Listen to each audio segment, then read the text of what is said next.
Orthodontist Live, the first and only live podcast for orthodontists. I'm your host, Dr. Kyle Fagala, and tonight we're going to be discussing the topic of corporate orthodontics. I'm fortunate to be joined by four of the biggest names and experts on this topic, and here they are next to me. We have orthodontist, Van Dyke beard and karaoke enthusiast, and founder of Smile Doctors, Dr. Scott Law. We have orthodontist, former underwear model, founder of OrthoFi and Orthodontic Partners, Dr. Jamie Reynolds. We have orthodontist Leo, scratch golfer and founder at Corus Orthodontists, Dr. Anil Idiculla, and the leading expert on orthodontic practice transitions and the current record holder for most appearances on this show, TDO Live, my ortho dad, Chris Bentson. You've been on this show 4 times, I think. I'm so proud of you, son. You should be proud. And I'm proud of you too, Dad. So how's everyone doing tonight? How are we doing? Great. Great. Yeah. We're coming to you from a nondescript conference room in Dallas, Texas, where we all just enjoyed a steak together. It was fantastic. Thanks for joining me. Seriously, it is a true honor to have you on here. So, love it or hate it, corporate orthodontics is an increasingly common practice model in our profession, and it's something that I believe deserves more honest and open conversation. There's been a lot of discussion over the past few years, certainly the past few months, about corporate ortho, and we're not going to be able to cover everything as pertains corporate orthodontics tonight, but I promise we'll try to touch on all the main points. As a disclaimer, because disclaimers are good, right? My goal is not to pump up corporate orthodontics, as some have accused me. It's also not to tear it down. To be clear, I own my own orthodontic practice. I have no plan to join an OSO. They probably wouldn't have me if I even wanted to, but tonight's podcast has not been sponsored or initiated by any corporate orthodontic group, and I can't guarantee that you will walk away tonight perfectly happy with the questions that I ask and the conversations that we hold, but I promise that I'll be fair, balanced, and authentic with my questions. Okay, so I'm told by my assistant over here that we have a great audience going. That's wonderful, thank you. You could be doing so many other things on your Friday night, but I'm glad you're sitting there with a drink and your slippers and robe watching this. Please be respectful in the chat. You know, we're professionals, so don't call people names, please. But I do want you to comment and ask questions, and when we have good questions, they're going to bring them over to me. We're going to insert them into the action, okay? So that's the plan. We're going to jump in by defining terms. I think that's helpful because I'm not an expert on this topic. These four are the experts. I'm sure you sitting at home, you may or may not be an expert at corporate orthodontics. But I'm going to start with Chris. So Chris, will you give us just a brief overview of OSOs, please? Well, I call it corporate dentistry. Most of these guys and at least their bosses don't like that term, but I think that's really how we think of it as lay people, is corporate orthodontics, not being an independent or small group practice. Beyond that, it's alphabet soup. And so you've got OSOs, DSOs, there's a group called MB2 that invented a term and they want to be a DPO. And so forth. But essentially, what they all have in common is there's a doctor-owned company that is licensed in the state where they practice, and they have autonomy to diagnose and treat just like you do as an independent owner. There's a corporation, typically a holding company or something like that, that provides services to them under a contract, and those services, you know, are all the things that you tell me you don't like about practicing orthodontics. You got to make the phone ring. You got to buy things. You have to have an HR coordinator. You have to, you know, decide which direction the market's going and adapt to it that way. So really the back office support, these are all act like large group practices, I think, is how I would describe it. The orthodontists have a lot of independence on the way they diagnose and treat. That's not defined by the corporation or the OSO, which stands for Orthodontic Support Organization, or Orthodontic Service Organization, DSO, dental, not specific to ortho, and so forth. So basically corporate groups, and they only account, I think, for about 6 or 7% of the orthodontic space right now. There's a lot of you know, acceleration in that marketplace in the last few years, but it's still primarily an independent orthodontic space in the specialty. Yeah, so you mentioned OSOs, DSOs, orthodontic versus dental. I'm sure there's some difference. You know, DSOs we're talking about at dinner have been around 25, maybe 30 years, and OSOs started. Yeah, Scott's group started 8 years ago, give or take, and then you know, Jamie's and Corus, we've had a number of them that started the last few years. So there's a dozen or so orthodontic-centric good choices for you to consider if you want to go this route. You know, when there was just a few, they were kind of by geography. Now they're a little bit, you know, crossing into each other's territory, and some of them are structured differently than others. You know, I think they'll all speak about that probably at some point tonight. Yeah. But yeah, I think it's another option. It's proving a great option for young orthodontists, a good one for exit strategies, and increasingly, if you're in mid-career cycle, it can be great for you if it's the right fit. But it's not for everybody, that's for sure. Yeah. Perfect. All right. I feel like I just learned many things, and I hope that you did too. I want to go kind of one at a time because each of these three have a different story. You may know more or less about their groups, but I think that they're all unique in their own way, and so I wanted to give them each time to talk about the history of their group and kind of their personal path as it pertains to corporate ortho. So Scott, I'm going to start with you since you were the first to start an OSO, if that's correct. Correct me where I'm wrong. But I want you to walk us through where you got the idea for Smile Doctors, kind of what inspired you to do that, and then how it all started. Yeah, great. Well, let's see. Smile Doctors officially formed in 2015, so September 2015. And but before then, we'd kind of been talking several orthodontists to kind of throw a group together. We had no clue what we were thinking, what we were doing, what the idea would be, what was in it. It was just it was a concept, and we'd heard that it was coming. It was coming to orthodontics and general dentistry at that point. I think there was Heartland, there was Aspen, there was Pacific, and so some big ones. And we could see what they were doing to the specialists, and it was almost felt like DSOs or corporate dentistry was known as someplace where the orthodontist or the specialist was just kind of bolted on and just ran through the cogs of the general dentist machine. With that, one thing that we were most concerned about is what was that going to do to the specialty? Were we going to get gobbled up? And didn't want that. So we formed an orthodontic only DSO or OSO because we believed we could do it. I remember we were meeting and there was a handful of us, 5 or 6 of us in a hotel room. Somehow Rick Workman, who was with Heartland, happened to be in town. I don't know if you've heard this story, Chris. Heard that we were meeting. And so they just got a $1.4 billion valuation, I think at the time. Teachers funded them. And he came in, saw us, we told him what we were thinking to do, and he told us how much he hated orthodontics. And told us that it would never work. And so it was interesting. I mean, he spilled a bunch of other knowledge, but he just kind of came across that way, that specialists were a pain in his neck. I think he'll still say that, but. You've probably not helped matters, you know, because you proved him wrong, as okay. It's grown. He's doing okay, though. I think he's on a Series G, so he's doing all right. Is that a car? Plane. That's a plane. So many rounds. Sorry. Yeah, so anyway, yeah, we did that, and then we just decided that instead of, like, I guess the term we were using, instead of being on the plate, we wanted a seat at the table to kind of determine our own destiny of what the future looked like. Yeah. So we thought we had a pretty good idea of how that would go. We didn't really know, but formed Smile Doctors and began on our merry way at that time. Well, tell us how it's gone. My next question is, how many locations do you have? How many states are you in? So currently, I had to look at this recently. So we're at 314 locations in about 25 states. So that's not too shabby. Not too shabby. So there's going to be times where I want to get into specific questions, and sometimes I want to ask difficult questions. So that's all coming. If you're out there champing at the bit for difficult questions, they're coming. Don't worry. We're just trying to ease into it. It's like a date. These are the appetizers.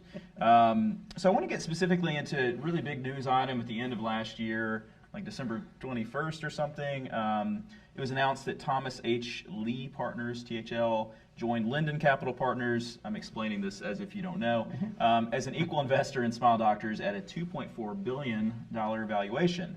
So I want to ask a couple specifics about this just because this is a big moment. How did this partnership come about? And then, of course, how did it benefit Smile Docs? Awesome. So let's see, our original partners were Sheridan Capital, and Sheridan it changed hands to Linden. We've been with Linden since about 2018, I believe, 2017, end of 2017. They've been phenomenal partners. They're the largest healthcare-only PE fund in the world. And so they understand doctors, understand how we think, understand what we want, understand us as partners and where it's going, how they can help support investment in different areas in order to help us grow, make decisions. And so it came about that, yeah, they'd held us since 2017 and just felt that, yes, the markets, everything looked great. We'd appreciate it as a business enough that we could go to market. We could see what that looks like. And as we did when we went, yeah, we had the great fortune to partner with TH Lee, and I'm really excited about it. So came on as growth investors side by side with Linden to be able to take us to next level of what we want to do and go achieve. So bring a whole other area of expertise outside of healthcare that Linden's primarily focused on with their different retail experience. Sure. Fantastic. So some of the like I've spent like the last 2 weeks, I feel like, in Corporate Ortho 101 trying to understand these terms, and obviously they're not as second nature to me as it is to you.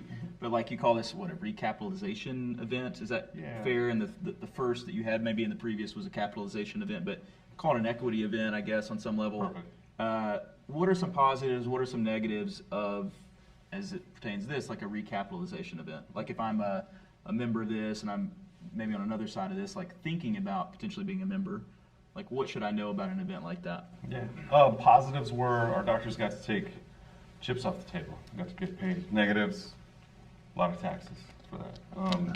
Okay. Yeah, it happened. We were able to do it in 2021, and so we knew what the tax law is. Versus 22, we don't know what's going to happen Right. around cap gains and all that stuff. But yeah, it's a time where, fortunately, like I said, Linden really understands our doctors' mindsets, and held for about 4 years or so, and so it was time to get money back in the hands of all the all the partners. Got it. So, yeah. Perfect. Jamie, I'm coming to you. Guys, it's hot in this room. It is toasty. I don't know if it's the lights or if it's just wearing this big jacket. I don't know. But so Jamie Reynolds, as I said, former underwear model. That's not true. By the time you helped start Orthodontic Partners, you and Jeff Kozlowski and then other people, I'm sure, there's already a few OSOs that were up and running. Why did you decide to do your own group instead of joining an existing group?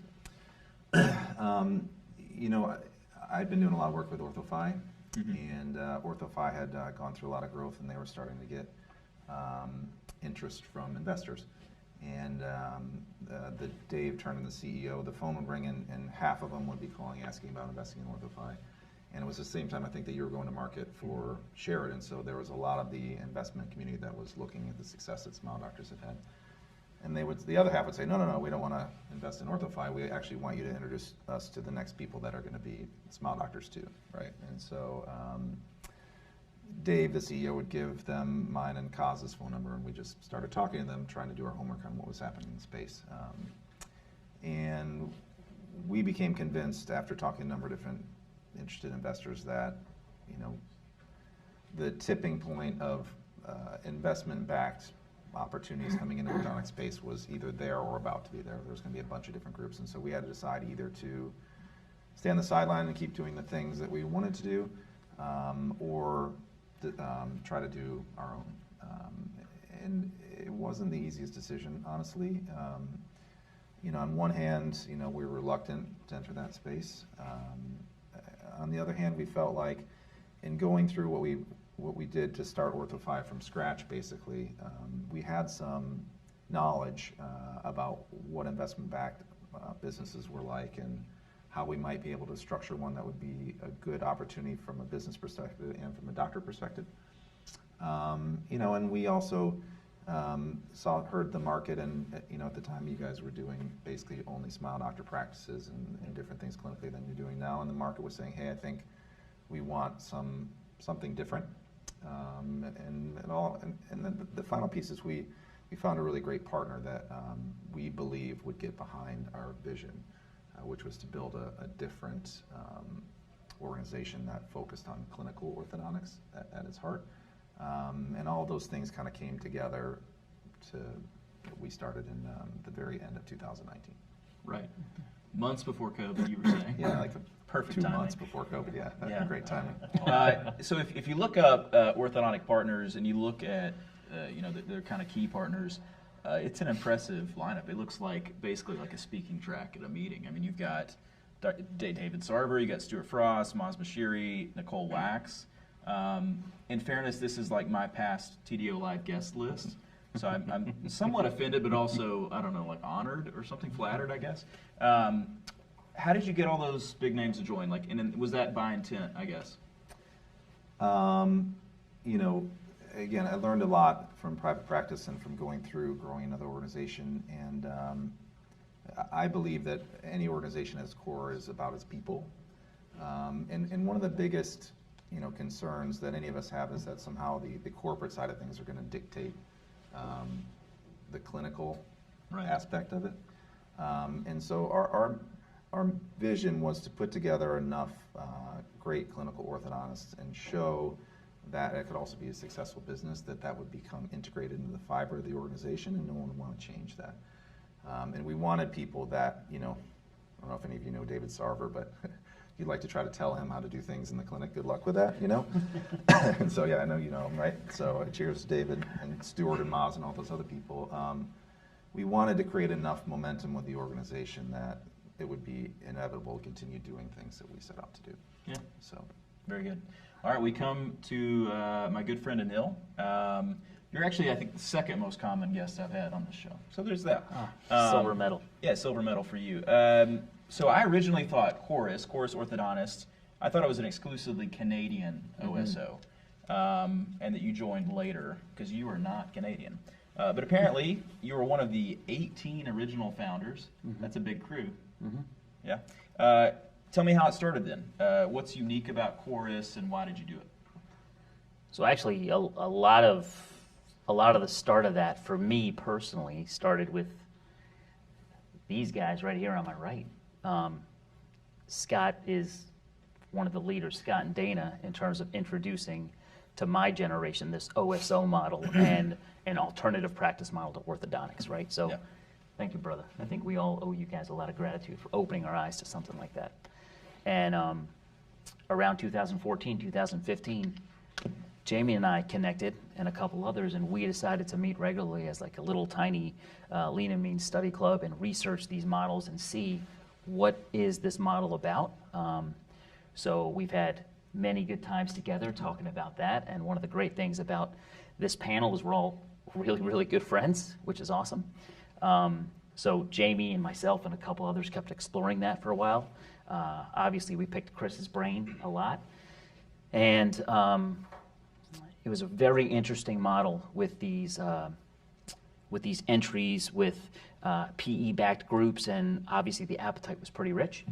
And then I have a different study club that I attend, and one of the guys in the study club was my biggest inspiration for philanthropy. And at my first study club, he was the one that kind of gave me the grace and said, you continually give to your community and don't look back, because that's going to be okay. And he is my absolute rival for giving back to communities, and his name is Paul Helpert, who happens to be the CEO and founder of Corus. And in 2019, he told me about this model that he had, and it was a way for orthodontists to have a little bit more control over the consolidation market, because he saw where all the signs were pointing with disruptors, with the appetite for private equity, with competitiveness amongst colleagues. All these things were happening and pointing towards the fact that consolidation was going to happen regardless, which I think we all here believe. To what percent, that can always be debatable. I would say that Chris is probably going to be the expert on how far that's going to go. And Paul felt very convicted, and he said that orthodontists should try to lead this and shape this and evolve the specialty and attempt to preserve the specialty. So that resonated a lot with me. And luckily, Paul decided to make this not just a Canadian organization, but a North American solution. So it's been great. That was the fall of 2019, where 18 of us decided to take the plunge and start this alternative model, or what we like to call door number 3. So door number 3, tell me about that. Like, so because I think you've told me, and if I mischaracterize, you let me know, but the plan is to not have majority outside financial interest. Is that the way of saying it? There's 3 basic tenets Okay. that Corus wants to hold to. Okay. The first one is the doctors, the primary doctors, the lead doctors, the principal doctors at the offices will still maintain their dental practice corporation, so they'll still be the custodian of patient records, so that there's not going to be a transfer or a constant conveyor belt of doctors. That might be a misconception that people have. Who's the doctor in this month? Who's the doctor in this month? There's just a lot of stability built into that type of model. The second thing is the fact that every single doctor is a shareholder. Every single doctor is a shareholder, and the shares are the same in value, obligations, and rights. And the third and final, most important thing to Corus and the founders and the partners that have joined since is the majority of Corus will always be owned by the doctor shareholders. So if and when a strategic partner joins us, it would be at a minority share. Okay. I think like probably the most common question that I get is obviously one of the motivations, and there's many, but motivations of joining an OSO is the potential, financial windfall, capitalization events, that ability of arbitrage, or these terms, again, that I didn't know 2 weeks ago, and here I am using them. So how do you accomplish that and give that kind of value to your partners without a major equity event or without taking on, a full sale? So unlike private equity-backed companies that typically have a 3, 5, 7-year run rate to return investments to their investors, which are typically non-orthodontists or a combination of the two, since Corus is primarily doctor-owned, and majority doctor-owned and doctor-controlled, there's an internal market that we have where doctors can liquidate as they see fit. Doctors can also invest as they see fit, so it stays within the doctor market. So it allows, similar to private practice, exiting when you would like to, versus waiting for this one date, May 2027. That's when we got to do the return. So we feel like that aligns best, such as the private practice mindset. So what we consider it is almost private practice on steroids. It's just gathering together people that were working together in a study club, formalizing that, and really trying to foster things not only for us, but also the next generation. Because if you don't have the next generation supported, which is going to be the future of the specialty, it's the present of the specialty and the future of the specialty, we want to make sure that every doctor that joins is a shareholder and can continue to grow. Yeah, great. Well, we're going to speed up a little bit. That was awesome. Thank you all for sharing. We're going to get into some quicker questions now. I like hearing the personal stuff because I like that each story is distinct and unique, as is Chris's. Chris's story is unique, and mine. I'm not talking about my story either, Chris. We'll get to it later, some other episode. So let's jump into some criticisms and common objections. We'll spend about 15 minutes on this. So the things that, as I posted in a couple groups to try to get an idea of how people viewed corporate ortho, these are the things that showed up most frequently. Just to kind of spout off, sort of like a brainstorming session, what do you think are the most common misconceptions about corporate ortho? Well, that it's a mill, that we do bad work, that we don't care, that we have doctors just coming in and out all the time. Selling out. Selling out, was that the concern for you as you went down this road, that you were going to be kind of made a pariah or called a sellout? If it wasn't, that's a fine answer, but is that something that gave you pause or that made you hesitate? I think that's a valid concern for any doctor entering any kind of OSO, because that's a sentiment from, I believe, doctors that might not have done all the research, because that's how it looks, for sure. Because there is financial gain up front where you can take some chips off the table. So I would say every partner of all of our groups has to overcome that based on proper education. Because it's not, I don't view it as a sellout as part of Corus. I don't think these people view it as a sellout in anything. We view it as buying in. We view it as because that this is going to be an infinite game, and because the doctors control things and the majority of doctors are shareholders, this is preservation and evolving the specialty together as a group. So I don't view this as selling out. I view this as we're banding together, a band of brothers and sisters trying to continue to move the profession in the right direction. Yeah, I feel very much the same. I think that term sellout kind of is a misnomer as well. We're really not interested in anybody who's looking to sell and leave. That's just not what it's about. It is about partnership. It is about, hey, what can you contribute? How can you have influence over the entire organization? What great ideas, concepts, workflows, clinical treatment, what can you bring to make everybody better? It's like a giant study club, except very, very intimate, and in that everyone knows everyone's real numbers, and you can make data-driven decisions on what returns the best clinical outcomes, what gives the highest patient satisfaction rate.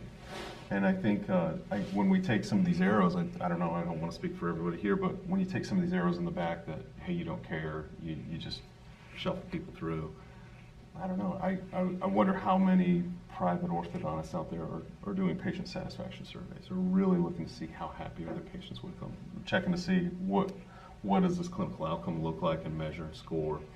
And I think as more resources are available in a larger group, you just have more to do more with, and begin to look and see what is the best way that we can treat, that we can take care of patients and make them the happiest. With this topic, it's only a matter of time before Orthodontic Centers of America comes up, so OCA comes up, or some of the other groups from 80s, 90s that first brought this out. I think Apple, you were telling me, which I had not known that name. You know, I was not in orthodontics at the time. But corporate groups that started that then failed and faltered.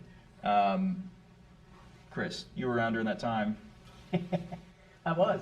Yeah, right on the bus. Yeah, and I think, you know, they were trying to solve some of the very similar problems that these large groups are solving. I would just go, when people talk about OCA, that was more of a management service organization, an MSO, to add to the alphabet soup. And basically you paid a percentage of your revenue for some services. Right. And so they didn't deliver those services necessarily greatly. There was OCA was the big one. They went public. They had some accounting problems. There were some others along. The whole thing ended up imploding and went away. But an idea, maybe a little bit before its time. It wasn't mature and so forth. But you know, the data on the OSOs, and I like the term OSO because the specialty has been great to me for 32 years, and the only people that we coach are folks that want to go into an orthodontic-centric group. I think that's good for the AAO. I think it's good for the specialty. I think these folks are actually enhancing options for orthodontists. But, you know, it's really interesting to see some of the data that's coming out of, you know, who's joining this group. You know, when you're a $3 or $4 million practice, you know, and you join one of these groups, you think you've kind of got it down. Some of you guys had Schulman backgrounds. Some of you guys had a network of folks. We're seeing those practices grow 10, 15, 20% in the first 2 or 3 years, just from the value of having this kind of, you know, managing your practice as a business, having some group think, understanding what efficiencies really exist in orthodontics that we can help implement if you can train people properly, which as small business people we don't do very well. And so, you know, we're finding we can grow businesses, and that's good for the corporations, it's good for the investors, it's good for the owners, it's exciting for the staff, and so forth. And across the board, the question I get asked a lot too is, you know, what happens to my team? You know, I care so much about my team. The team are elated.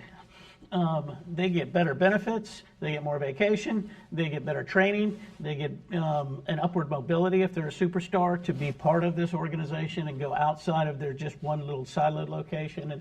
And typically, culturally, sometimes a team member just doesn't want to be part of this new culture, and they kind of select out. But I think by and large, a lot of these criticisms that we hear, that I hear, are, you know, kind of back to your Heartland question, you know, that there's some DSOs out there that didn't do it so well with the specialty of orthodontics. But these OSOs that are central to orthodontics, they want happy orthodontists. They want businesses that are growing. They want staff people that are happy. They want great clinical outcomes. And I think so far, that's what we're seeing. Is a room not? I think we've got enough right now. We're kind of covering the country, but I think they're doing quite good work and have happy doctors primarily, and happy staff people, and great outcomes. I think the word primarily is important because I'll be honest, like, this is a complicated topic because if you have a negative opinion of really just about anything in orthodontics, you're not going to go put that out on a Facebook group, you know. And as we all know, from different directions and in different ways, people reach out to us individually and tell us the truth, you know. And so I've had people reach out to me on both sides of this conversation, both saying how great their experience has been, how negative their experience has been.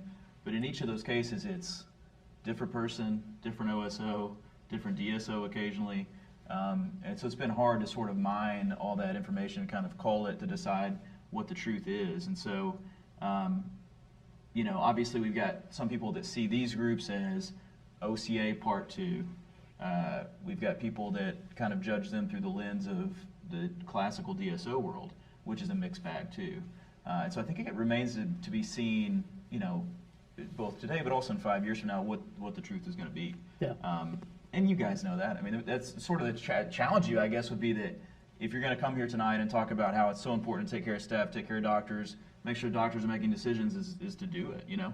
And I'm not telling you anything that I'm in any position to tell you to do, but I think that would be the big thing because, you know, you got the guy from Heartland telling you can't do it.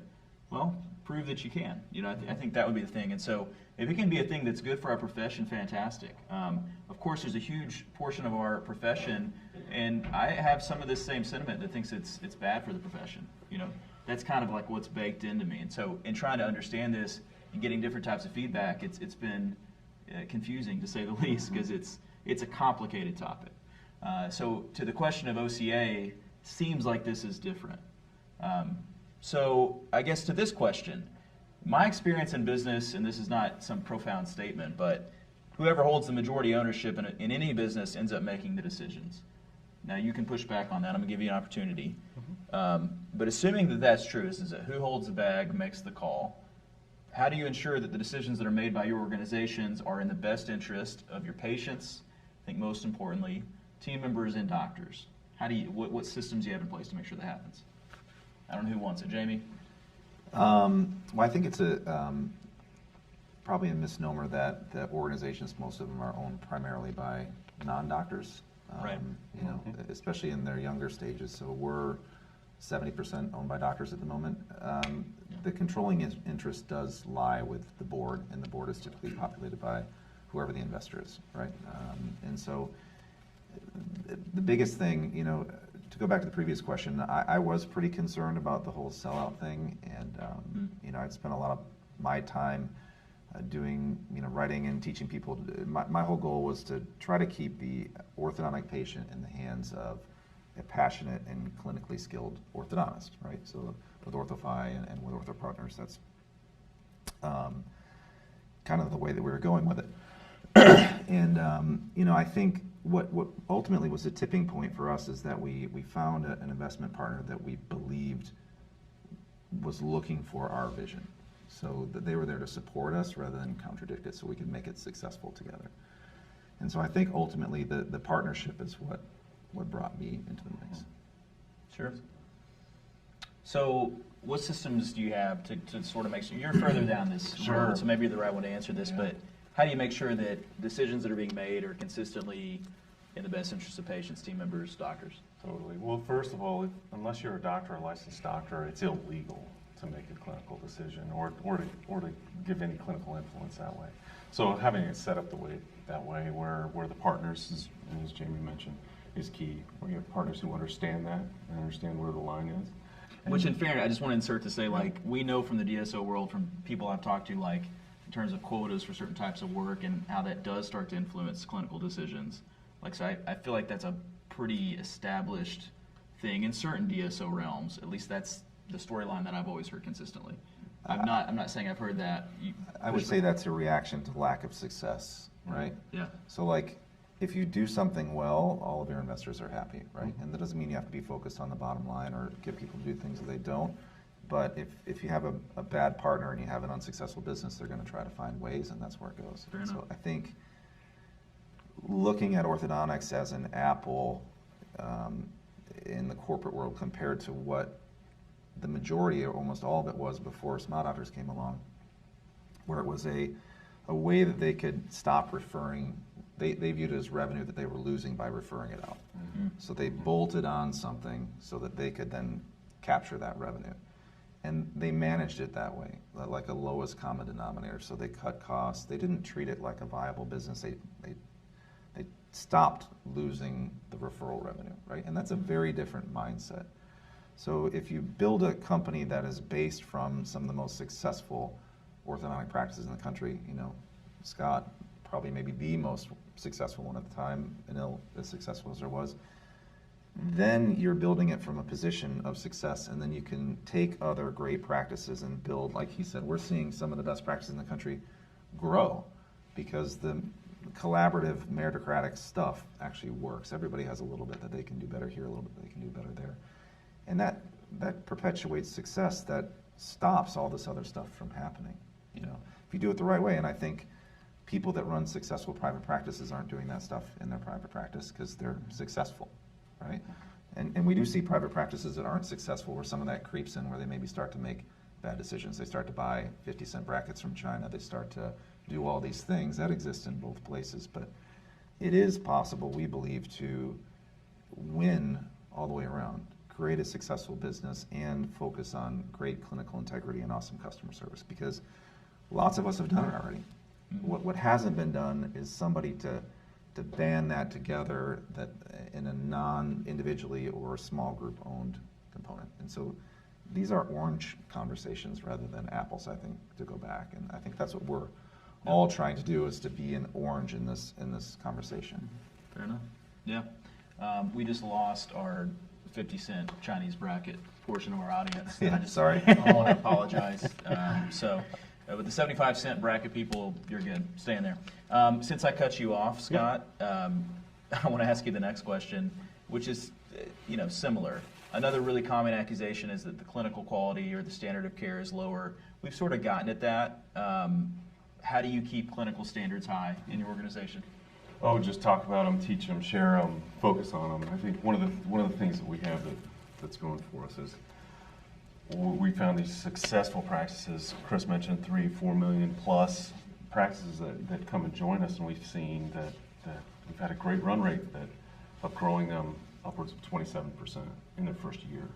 And when you can take the focus, that doctor's focus, and put it purely on the clinical and what makes an orthodontist successful, aside from all the back-end services, and you just allow the doctor to be the doctor, it is amazing what can happen. That's an important point. And that's really what we're all about. You do that, you infuse even more culture and lean into, hey, it is all about relationships. Like, that's why I chuckle at this argument about, that corporate ortho doesn't care. It's like, we win patients the same exact way as I did or as anyone does as an independent practice.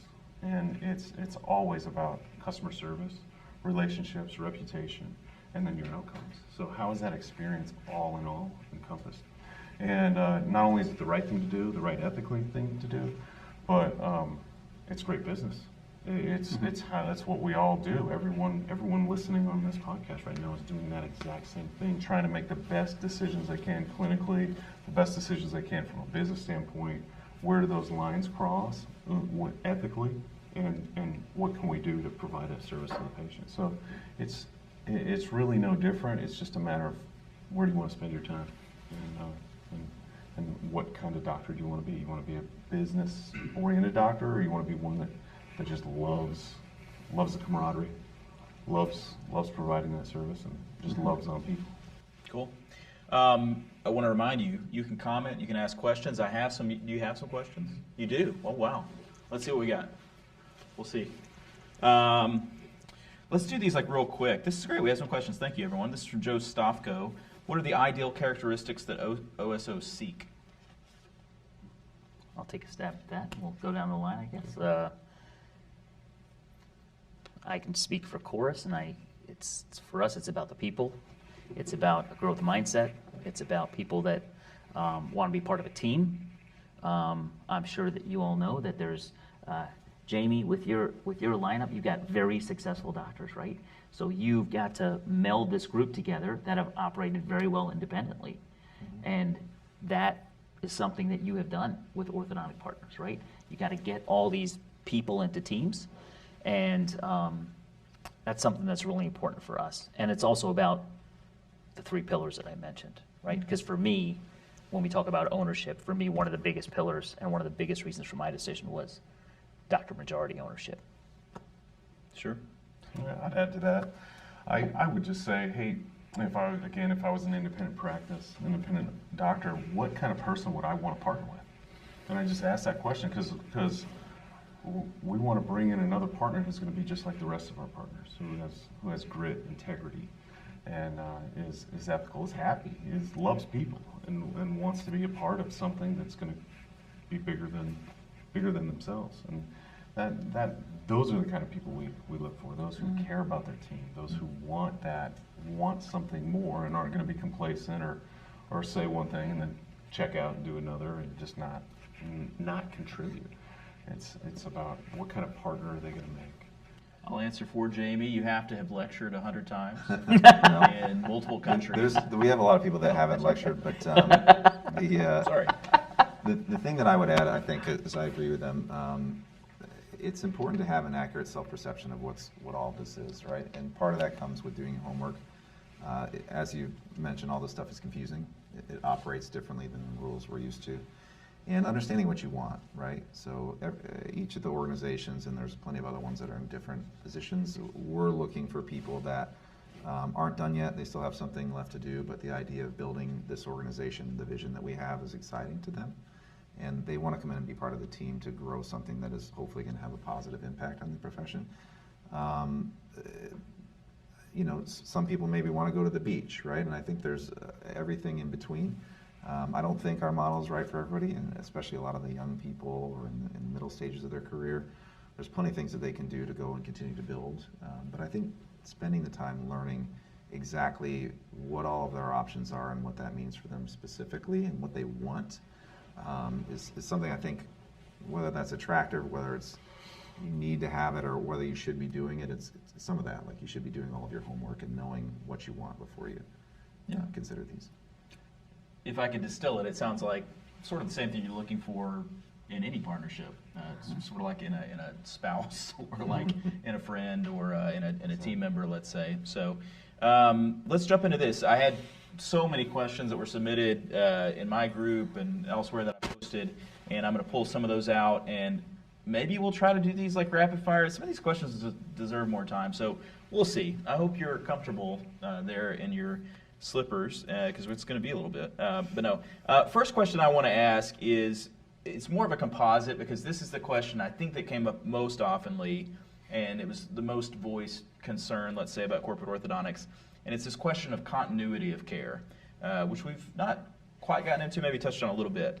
So the question becomes, how do you maintain a successful orthodontic practice, which I think success, that could be a whole nother 10 minutes to talk about. Well, let's just distill it to cultural success, clinical success, and financial success.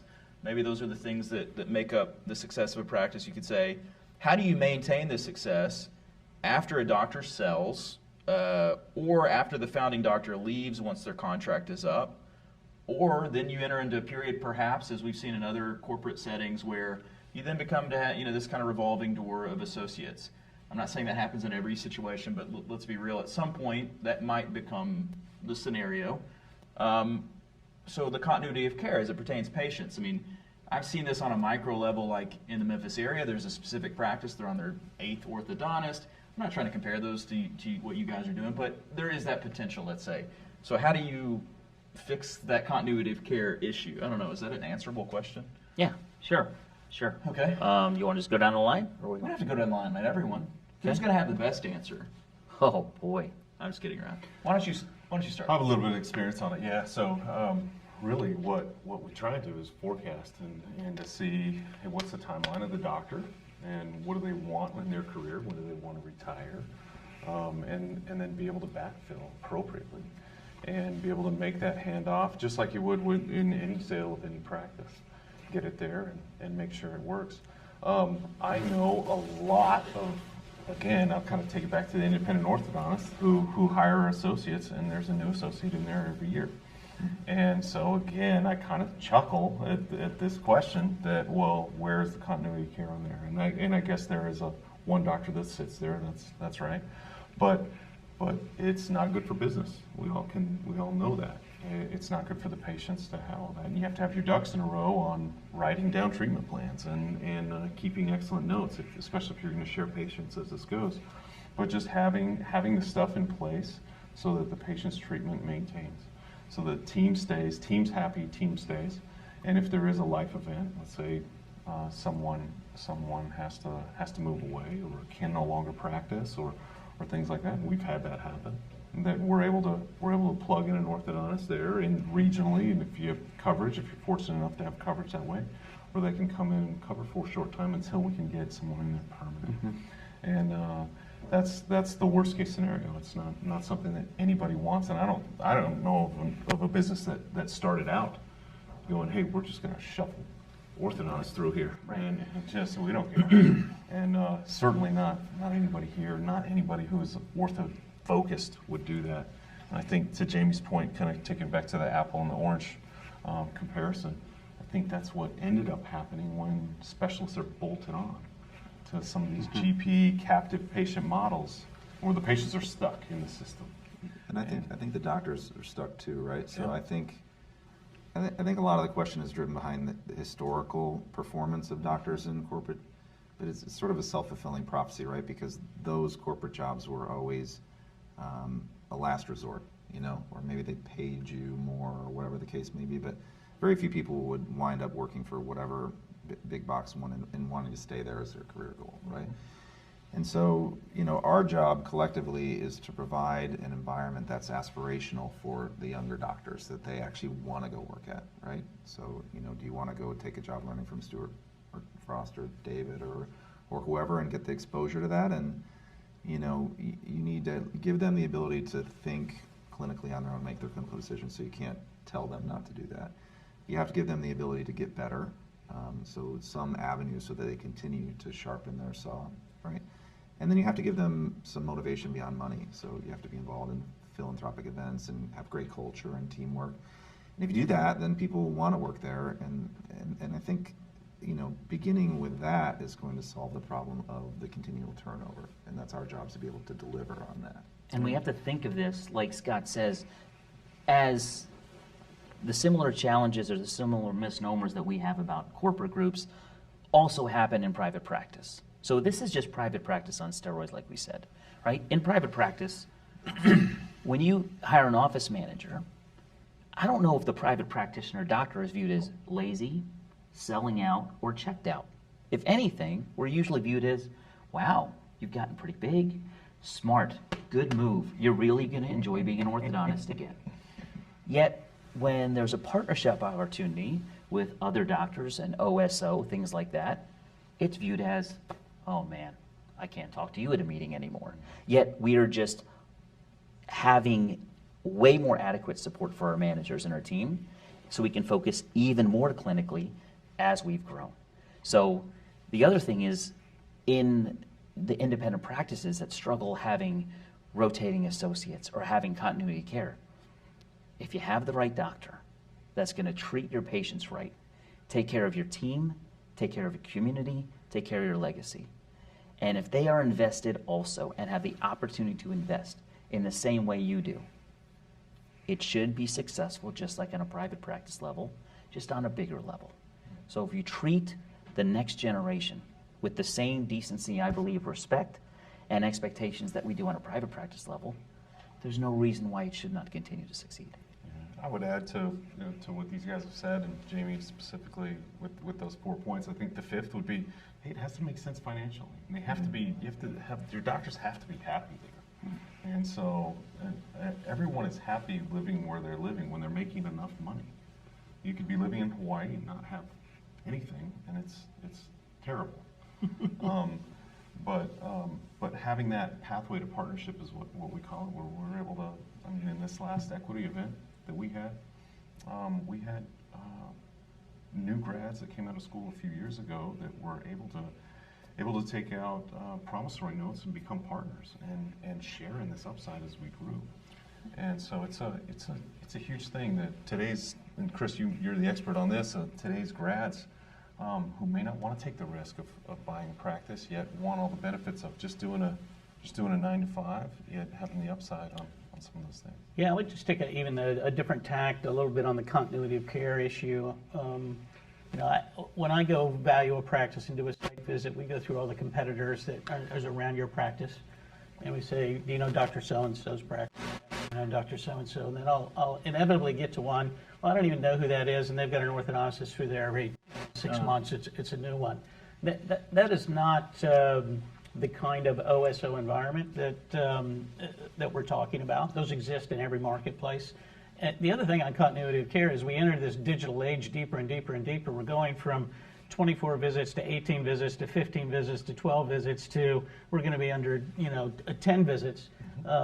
Believe it or not, the consumer doesn't really love you as much as you think they do, and they're happy to see you less, and they like your staff more than they like the doctor. And I tell doctors, all the time, they say, well, I want to finish every patient because I promised them when they started that, I was going to finish. And I said, hey, the consumer's resilient, and they're going to be fine with the new doctor that we bring into. This is a doctor-to-doctor transaction, not a corporate transaction. And, the continuity of care has always been there. This practice doesn't go into the garbage when young doctor buys older doctor's practice. And 1 out of 1 of you are going to retire. It's 100%, changeover in all businesses, but in orthodontics, you're not going to be there someday, and there's going to be a continuity of care issue for everybody. I don't think they really do exist so much in this OSO space. We haven't been in it long enough to really know, because these initial contracts are all 5 years. You're the only one that's been more than 5 years. Most of the guys re-sign up and stay. We'll have to see with the other ones. But the code these guys are trying to crack is how to stop doctor turnover, because we all know that's expensive. So what are we doing right now? We're paying them like crazy, and so it's hard for an independent doctor to pay the same as what these guys can pay, because they have some capital behind them. And 85% of the residents that graduate don't want to own a practice right out of school. They want to go learn their craft, get faster, and so forth, and this is where they're landing. So, yeah, I think that's I don't know. I don't think it's a fair question. Continuity of care, I don't think, is an issue. No, it's a fair question, because it comes up every time this conversation comes up. I think you answered it well, and I do think you got at the point is that we've not entered into the point of the game, or what might be the end game, as it turns out, of that being a problem. Obviously, you're aware of that, the potential of that being a problem in many ways, and you'll see if you can combat it. I have so many questions, there's no way I can ask them all.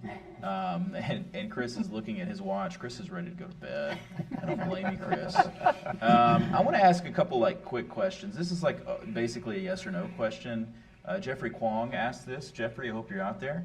When OSO owner doctors connect private offices with their OSO, are they compensated for this in any way? And if so, is that a conflict of interest? Does anyone want to answer that? They are not compensated. But as... Obviously, there's a vested interest in that. I mean, right? Yeah, Yeah. as every shareholder has equity and every doctor has Right. equity, as the group grows, think everyone benefits I together. think the question, and I saw this question come up, there's this kind of continuing pushback against KOLs and this desire to... Like referral fees and kickers you're asking for like I that? think people want to know that. Not at all.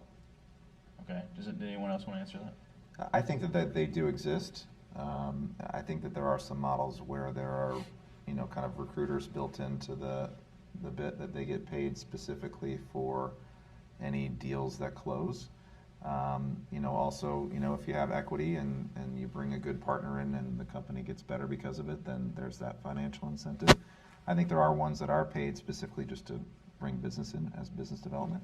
So I think you just ask the person that you're getting advice from what their interest is.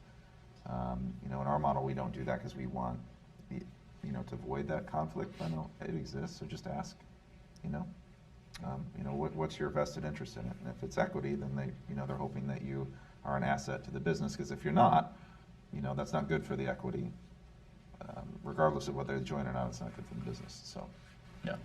Yeah, I would say every one of our doctors who have joined have known at least one or two other orthodontists in our organization. So it is about bringing people that this is going to be a great fit for, and they're going to be a great fit. Right on. Let's do one more.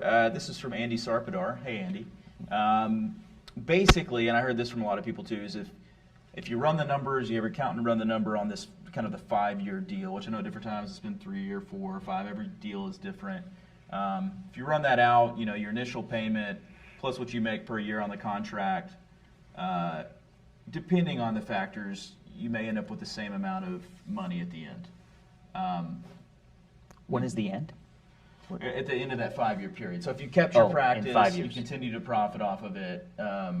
Obviously, there's a lot of other calculus that comes into the mix. So why is that assumption wrong that you'd be in the same place? So basically, to say it another way, you could just keep your practice for 5 years, continue making what you make as the sole owner of that practice, and so then why would you want to join the corporate group? Obviously, there's different times for people to need to join a corporate group. Maybe they're exiting, maybe they're tired of doing X, Y, and Z.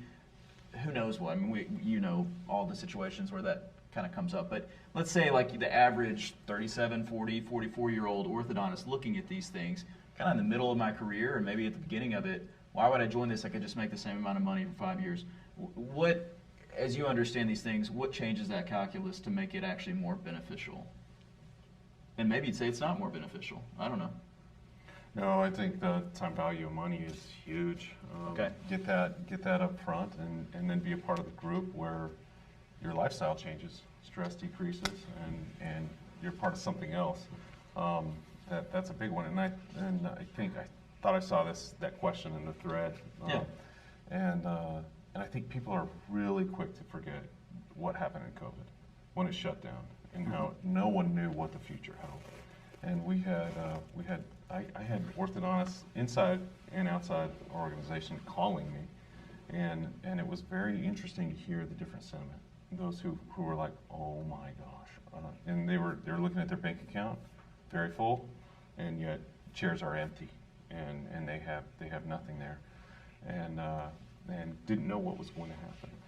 We forget that really quick as orthodontists and as people, and so that would be my answer. I would say it's really complicated, the math, right?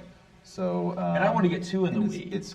it's a super in the weeds question. So, like, as you're laughing over here, it's really variable. Depends on who you are, what's going on in your practice, where your location is, how interested the group is, what your multiples, blah blah blah.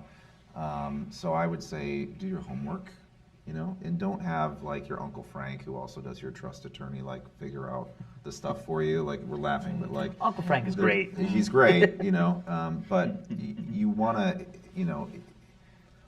you want to get good advice who's experienced in this healthcare M&A stuff if you're going to consider any of these things. And my advice would be, there's a lot of people who have the initial reaction that whatever it is, that's a little bit either fear, anger, or whatever. Well, hopefully, if we do our jobs, it's not the case. But I think what everybody should do is do their homework, get good advice, figure out how this stuff applies to them. The rules of the practice acquisition or selling or whatever it is game are changing. The numbers are changing, the people involved in it are changing, the business dynamics are changing. So do your homework and get really good advice and see how this all applies to you, and make your decisions with, with the right information rather than just what you think it might be. Was, I think, the best answer to that question? Yeah, no, I think that's good. Well, hey, straight from Jamie into an advertisement. We've got about 10 minutes left, go a little bit over 10. But I want to thank OrthoFi, who is our sponsor for this, and we have a quick message from them. Want to amplify your growth, simplify your operations, and clarify your performance metrics? Then you need to check out OrthoFi. OrthoFi is more than just a payment slider or insurance verification tool. OrthoFi is a practice growth engine that delivers over 2 times higher same-day starts, 37% lower AR delinquency, and 67% lower insurance delinquency than the average U.S. practice. Get this, mention TDO Live when you schedule a demo. I love being able to say that. and you'll get $2,500 off your OrthoFi implementation if you sign up by February 28th. So you got a month. Mention TDO Live. It'll make it seem like a good decision to sponsor this. You should visit startmoresmiles.com. That's an amazing URL, startmoresmiles.com, to learn more and to schedule that personalized demo and start getting more yes today. Wouldn't we all like more yes today? I would. Yes. I would have liked more yes yesterday. You know what I'm saying? Sorry. I don't know what that means. Can I chime in on that last question real quick? On starting more yes? Yeah, you may. Not starting more yes, just the Thank you, financial Orthodontic. outcomes. Andy, I think it's a question that everybody wants to know the answer to, and we've done a lot of analysis with a lot of different companies for several years now. And if you distill it down into a nutshell, it is quite complex, but the first answer is from us anyways, you can't just solve for economic return. However, if you do just solve for economic return, our analysis typically will show that if you have 5 years or under, this is kind of a get to the beach quickly situation, you will almost always do better economically selling to one of these groups than you will if you do it with another doctor. Or if you just keep running the practice and then walk away. The second thing is your accountant will almost always tell you that the stock you have to think of as funny money is the most common term, and that you have to calculate that as zero value as you're making this decision matrix. And so our advice is if you believe that that's true, you would never, ever, ever join one of these groups. And so you should just self-select out and not try to talk yourself into it or not, because if you don't believe in that, the math will not work if you're solving purely for economic return. And then the last thing is there's so many more reasons to join one of these groups than just economic return. As Jimmy kind of alluded to, that the way the conversations almost always start with my office is somebody will call me and say, Chris, I'm 57, I've got a $2.5 million practice, and I'll say, how do you feel on Thursday night on a 1 to 10, with 10 being thrilled and 1 being miserable, and we'll start the process that way. And it will go into a conversation of, tell me about these groups. I hear these crazy numbers. And then you start getting educated like we've talked about and learning the truth. And maybe you're a better fit for one than the other, or maybe you're just totally not in it and you'll do it the old-fashioned way. But there's just a lot of psychology to this. And I do think if you count on 1 turn or 2 turns in your 10 years or more, it almost always works better financially with the group, and the turns being at 3x. But you have to believe your stock is going to accrete in Anil's in Corus's case, or you're going to have an equity capitalization event in the private equity people. So if it turns a couple of times, it's pretty much hard to deny economically that you're going to do better on a 10 to 15-year deal. Great stuff. Thank you, Chris.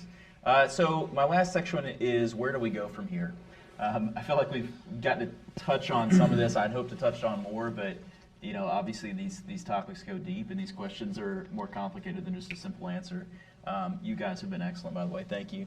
I think a couple things that come to mind is that some people are a better fit for this than others. I think depends on geography, depends on what you want out of your career. How important is autonomy and control to you? How happy are you to be on your own, and how much do you want to be in a group? I mean, there's a lot of these sort of just like very basic kind of personality type things that come up, I think, as it pertains to this. How important is the financial economic side of it to you? So and many, many more. One question I just want to get to is we sort of look to the future here, I've got maybe 2 or 3 left, is how popular we think OSOs will become. Obviously, you guys are vested in it becoming really popular, so you're like, let's go to the moon with it, right? What's your estimate in 5 years? Do you have estimates? I know you're like the numbers and figures guy. Yeah, well, I think you got to look at general dentistry, which I would say is at 25% right now as part of one of these groups, and then I think the orthos at under 10. We'll say easily under 10. So in the next decade, it's going to go fast to 20. Then maybe slows down to 30, and then I don't know after that. But my personal opinion is when it gets to 30% or so, it becomes uninteresting for me to buy your $2 or $3 million practice because it doesn't move the needle because these companies will all be so large. I don't know if that's right, but I have the sense that it becomes then an arbitrage market amongst themselves, where the bigger companies will buy the little ones and will end up, instead of with 12 or 15 OSOs, we'll end up with 4. And that's kind of how we go into the So why does it 2030 and 2040. Why does it end up sort of like pharmacy, where it's like effectively all corporate controlled now? Is it, I mean, obviously that's very retail driven and we're different, but why does it ever get to 95% corporate control for orthodontics? Yeah, I mean, I think that's the question of the day. My sense is, the way I see things today is, if you're under 2 million, you're kind of not interesting to most of these groups. And the majority of solo practices practice at 1.5 million. And so they have a great life, they have a great lifestyle, but they have a lot of small business problems that these guys could help with, but they're not interested in that practice yet. So maybe they dip down there, maybe they don't. And the other thing is, I just think business-wise, like you said, once you get to 1.5 billion, 2.5 billion, whatever it is, a big number of valuation, are you really interested in buying a solo practice in, Overland Park, Kansas, or would you rather buy an OSO that's got, $50 million worth of revenue? And I think that's going to be the mathematics of that is going to be how it goes. Then maybe they start de novos. Buying a practice and buying a culture is way harder than building your own. And so we'll probably see that in the future as well. I think the private practice solo owned or 1 or 2 owned model is still alive and well. It will be for a long time. I mean, our profession is filled with incredibly smart and gifted people, and what it will lean more towards is before, where it's kind of default mode, that everybody comes out and is now a business owner. It will skew towards the more entrepreneurial ones, who kind of like that aspect of it, and the other ones will wind up going into bigger groups. But I think the talent pool of our profession is, and will likely continue to be, really deep, that there's all kinds of people that are going to be doing their own things. I do think that these group practices like ours will continue to grow. Mm-hmm. And like I said, if we do our job, then there'll be a better option than there were before these particular groups entered. Hopefully a great option for doctors, both old and young, and patients. Yeah. So Chris, I know you're going to be doing some different panels next weekend in Orlando. It was a week away. Mm-hmm. And you can still sign up. This is the AAO winter meeting. People like to say the midwinter meeting, but they've dropped the mid. Just the winter meeting. Now, that happens to be in the middle of winter. Give me like an elevator pitch for this meeting, because let's go to meetings. You're going to be fine. I promise. We're here. We're fine, right? What's going to happen at this meeting next weekend? It's going to be a great meeting. There's just so many different ways to practice today that if you just rewind the tape 15 years, didn't exist then. And so we're going to hear from practitioners that practice with pediatric dentists. We're going to hear from practitioners that practice with general dentists. We're going to hear about big group practices. We're going to hear from some of the largest female practices in the country. We're going to hear an OSO panel where these guys and some others are going to be on a panel with their CEOs, so you can hear from the leadership on the business side, as well as these guys, a 2-hour panel. Kind of like we're doing tonight. And then we're going to kind of bookend it with numbers. So it's an hour and 10 minutes, Grandpa. That's right. Sorry, Tom. And so we're going to bookend it with the numbers from Gage and with Mary Beth Kirkpatrick and Ryan on the front end.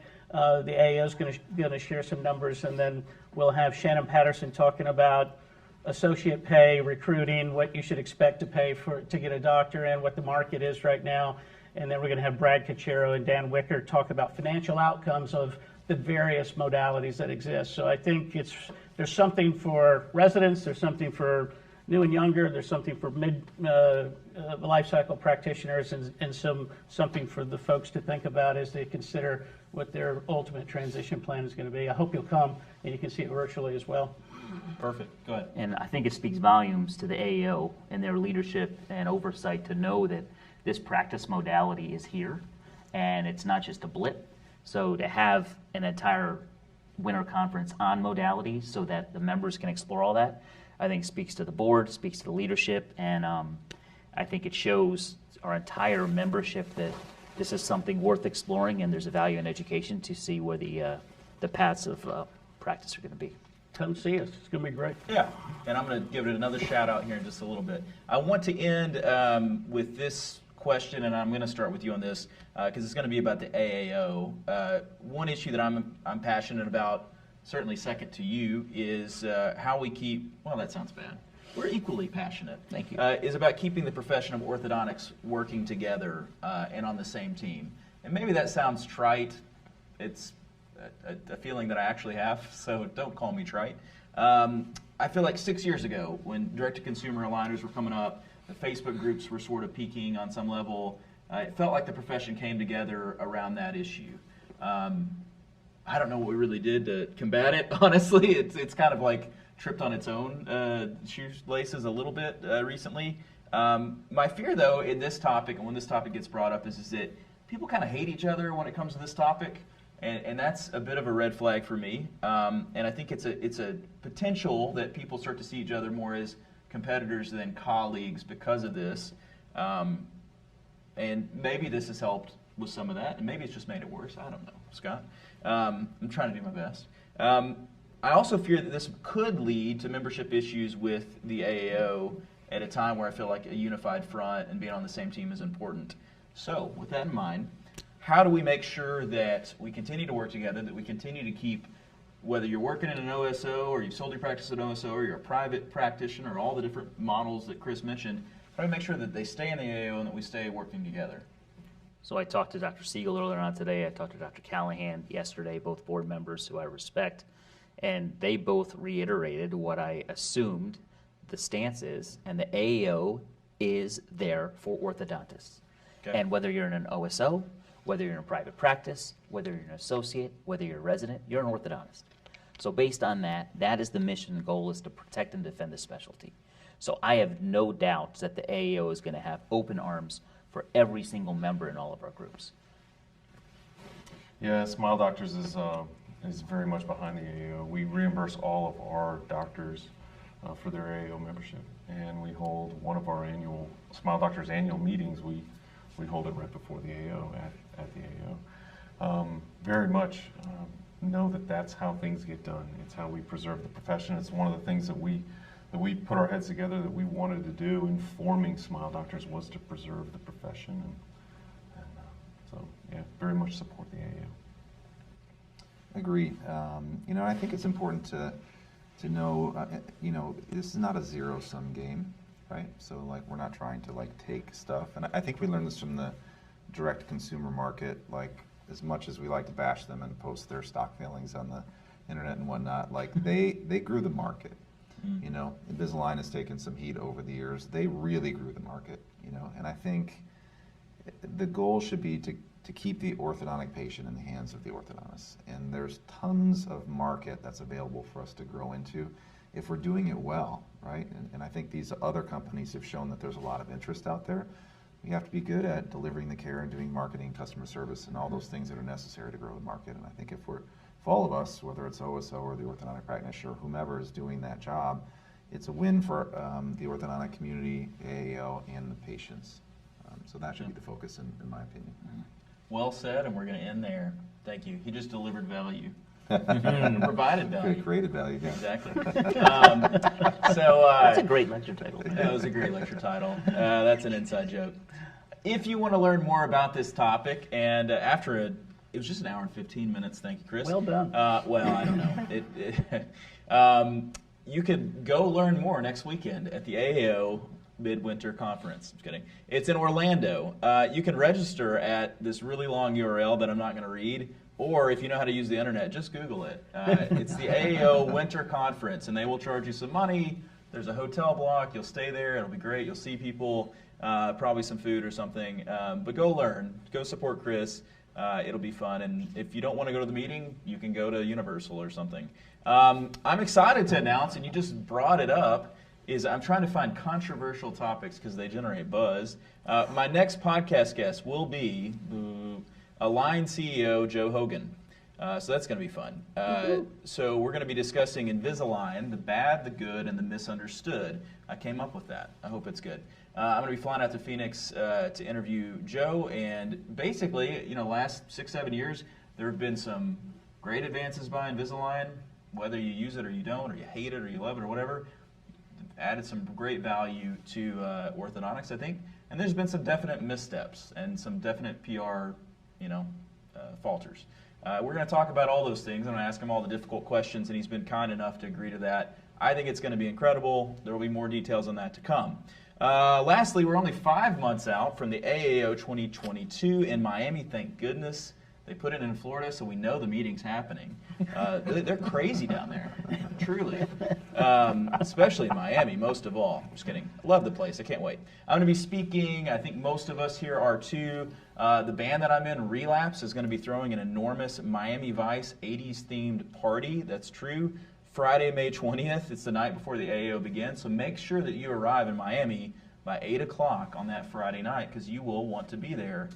There will be the room will be suffused with alcohol. So Relapse in Miami? Relapse in Miami. So it's either go to Relapse or Tiesto, or we got to decide Tiesto? like wherever Tiesto's we're not gonna. playing that. We talked to Tiesto's You sure? people. Okay. No, we'll be doing Tiesto's music to make up for it, and we will be having some Miami-themed music. So don't worry, Tiesto. Shame on you. I also want to thank everyone who listens to this on Apple Podcasts. Most people listening to this are not listening to it live; they're listening to it later. Thank you. Give us a 5-star review if you will.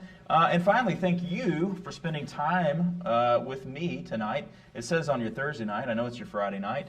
Thank you to your little dog that's been sitting there with you, patiently waiting for you to stop watching this. And thank you to my guests, Drs. Anil Idiculla, Dr. Scott Law, Dr. Jamie Reynolds, and my ortho father, Chris Bentson. It's so funny, I wrote this and y'all were in that right order. It's amazing how that works. I also want to thank Alan, who's here in the room with me. He did not get his fajitas, but he set all this stuff up and did a fantastic job. Thank you, Alan. I want to thank Scott, Tom, Trenton, and Alex from Neon Canvas.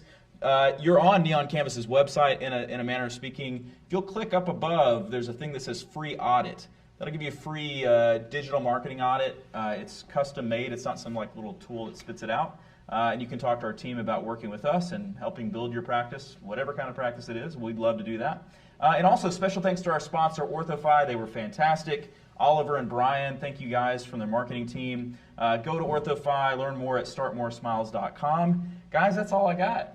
Nice work. That's all I got. So we're going to go hang out. I think the bar is open for another 16 minutes here at the Hyatt Regency DFW. Undisclosed. Yeah, at undisclosed location. No, we're in Dallas. So from all of us here at the Digital Orthodontist Live, I'm Dr. Kyle Fagala signing off. Thank you so much, guys. Good night. Great job, everyone.